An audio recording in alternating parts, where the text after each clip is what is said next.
जब ऐसे पेशेंट्स जिनके मीनोपॉज समय से पहले हो गया है या फिर ऐसे पेशेंट्स जिनका कि एएमएच काउंट बहुत लो है, एज बहुत ज्यादा है और हम उनको एडवाइस करते हैं कि आपको आईवीएफ डोनर के लिए जाना पड़ेगा। एआरटी एक्ट जो अब लागू हो चुका है उसमें स्पष्ट कर दिया गया है।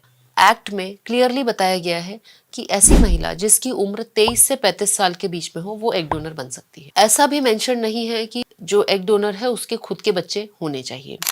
नमस्ते, मैं डॉक्टर प्रिया भावे चित्तावर आज आपको इस वीडियो के माध्यम से बताऊंगी कि आईवीएफ में एग डोनर कौन सी महिला बन सकती है। जब ऐसे पेशेंट्स जिनके मीनोपॉज समय से पहले हो गया है या फिर ऐसे पेशेंट्स जिनका कि एएमएच काउंट बहुत लो है, एज बहुत ज्यादा है और वो सेल्फ एग से कंसीव नहीं कर पा रही हैं और हम उनको एडवाइस करते हैं कि आपको आईवीएफ डोनर के लिए जाना पड़ेगा, तो उनका सबसे पहला क्वेश्चन यही होता है कि आखिर ये एग डोनर्स कौन होते हैं। वीडियो शुरू करने से पहले मेरे चैनल को सब्सक्राइब करने की मैं आप सबसे रिक्वेस्ट करूंगी, जिससे इसी तरह की जानकारी लगातार आप तक पहुंचती रहे।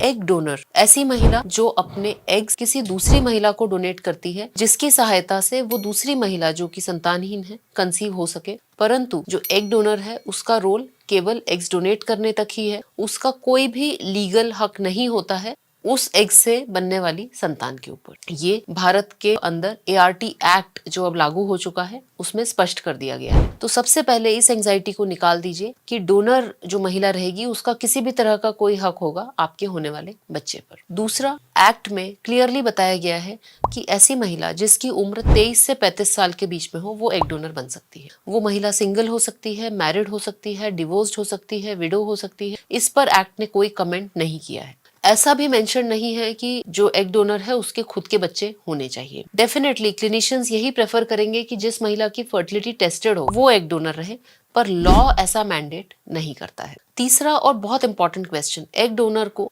एग्स लेने के लिए हमें कितना पेमेंट देना पड़ेगा। तो आप सबको ये जानकर खुशी होगी कि अब भारत के अंदर केवल अल्ट्रुइस्टिक एग डोनेशन अलाउड है, यानी पैसे देके एग्स को जो है वो खरीदा नहीं जा सकता। तो जब भी कोई महिला एग डोनेट करती है तो वो केवल एक अच्छी भावना के चलते एग्स को डोनेट करती है। उसे क्लिनिक से, डोनर की एजेंसी से कहीं भी कोई फाइनेंशियल इंसेंटिव जो है वो नहीं दिया जा सकता है। चौथी और बहुत महत्वपूर्ण बात, अपने जीवन काल में कोई भी महिला केवल एक ही बार एग्स डोनेट कर सकती है। बार बार एग डोनेशन जो है वो लॉ के अंदर प्रोहिबिटेड है। इनफैक्ट एग डोनर को एक एफिडेविट साइन करना होता है जिसमें यह स्पष्ट लिखा रहता है कि न तो उसने पहले कभी एग्स डोनेट किए हैं, न तो इस प्रक्रिया के बाद में वो कभी एग्स डोनेट करेंगी। साथ ही जब हम डोनर एग लेते हैं तो क्लिनिक्स के ऊपर भी एक बंधन है। हम चाहे जितने एग्स जो है वो नहीं निकाल सकते, हम केवल 7 एग्स जो है वो रिट्रीव कर सकते हैं। डेफिनेटली बायोलॉजी है ये मैथमेटिक्स नहीं है, तो कभी कभी 7 से ज्यादा भी एग्स बन सकते हैं। उस स्थिति में आपको सारे एग्स एस्पिरेट तो करने हैं, परंतु कोशिश करनी है कि जहां तक संभव हो आप हाइपर स्टिमुलेट नहीं करें पेशेंट को और 7 के आसपास जो है वो एग्स का काउंट रहे जो आपको डोनर से मिल रहे हैं। जब हम एग डोनर की प्रक्रिया करते हैं तो रेसिपिएंट कपल की जिम्मेदारी होती है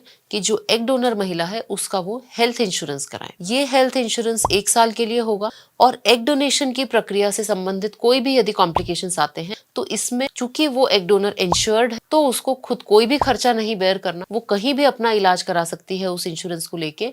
और ये मुझे लगता है इस एक्ट का सबसे बड़ा एडवांटेज, सबसे बड़ा फायदा है कि इसमें एग डोनर्स की हेल्थ को और उनके इंटरेस्ट को भी प्रोटेक्ट किया गया है। आशा करती हूँ कि एग डोनर के बारे में ये जानकारी आप सबके लिए उपयोगी सिद्ध होगी। धन्यवाद।